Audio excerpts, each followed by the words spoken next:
নমস্কার সবাইকে জানাচ্ছি আমার আরও একটা নতুন ভিডিওতে স্বাগতম। আর এই দেখুন 3:31 বাজে, বরের ফোন থেকে আপনাদের একটু দেখাই দিলাম। এই সময় ঘুম থেকে উঠে রেডি হয়ে গেছি, কিসের জন্য কেন সব কিছু আপনাদেরকে আস্তে আস্তে শেয়ার করব। অবশ্যই কিন্তু আপনারা আমার পেজটা ফলো করবেন, আর চ্যানেল থেকে দেখলে চ্যানেলটা অবশ্যই সাবস্ক্রাইব করে রাখবেন। তো এখন বলি আমরা কোথায় যাচ্ছি, কোন উদ্দেশ্যে। আমরা যাচ্ছি রাজশাহী রেল স্টেশন থেকে কলকাতার উদ্দেশ্যে।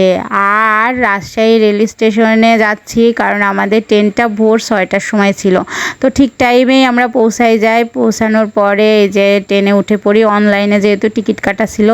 তারপরে আমরা চলে যাই এই যে দর্শনা রেল স্টেশনে এসে পৌঁছাই। এখানে আসার পরে দেখি হাজার হাজার মানুষ ইন্ডিয়ার উদ্দেশ্যে রওনা দিচ্ছে আমাদের মতোই। তো এখানে সবার সঙ্গে আমি কথা বললাম, কারণ আমি অল্পেতেই সবার সঙ্গে মিশে যেতে পারি। এটা আমার একটা মানে কি বলবো, দোষ বলেন গুণ বলেন, যে যেটা বলেন সেটাই। তো সবার সঙ্গে কথায় কথায় শুনলাম সবাই যাচ্ছে চিকিৎসা হতে, আর আমরা যাচ্ছি কলকাতা থেকে কেদারনাথের উদ্দেশ্যে বাবা ভোলানাথকে দর্শন করতে, দেবাদিদেব মহাদেবকে দর্শন করতে।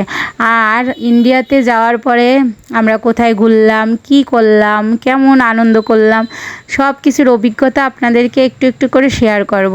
তাহলে কিন্তু অবশ্যই আপনাদের পাশে থাকতে হবে, সাপোর্ট করতে হবে, তাই কিন্তু অবশ্যই থাকবেন পাশে। তারপরে আমরা দর্শনা থেকে বর্ডারে চলে আসি, বাংলাদেশ বর্ডারে।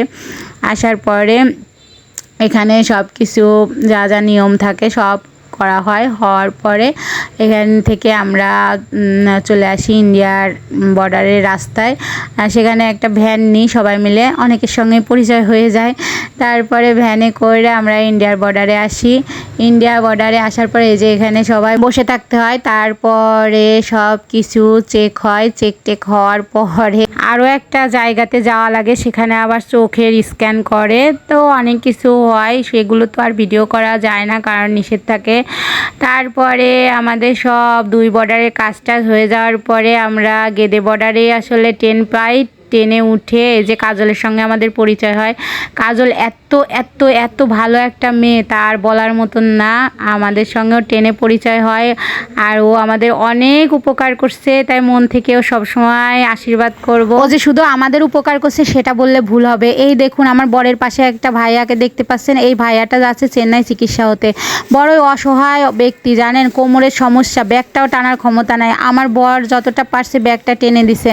আর ওনার বাড়ি হচ্ছে পাবনা সুজানগর বলতেছিল। তো ক্ষণিকের পরিচয়, উনি ভাবতেছিল আমাদের সঙ্গেই মনে হয় একই স্টেশনে ওনার ট্রেনটা হবে হাওড়া, কিন্তু না, ওনার শালিমার স্টেশনে টিকিট কাটা ছিল। তারপরে কাজল আবার আমাদেরকে টিকিট কেটে প্ল্যাটফর্মে দিয়ে তারপরে আমাদের থেকে বিদায় আদায় নিয়ে আবার ওই ভাইটাকে শালিমার স্টেশনে ছাড়তে যায়। তো আমার তো ওই ভাইয়ের সঙ্গে যোগাযোগ হয়নি, তবে আমি আমার বোনটার সঙ্গে যোগাযোগ আছে কাজলের সঙ্গে। কাজলের কাছে পরে সব শুনলাম উনি ব্যাগ হারাই ফেলছিল।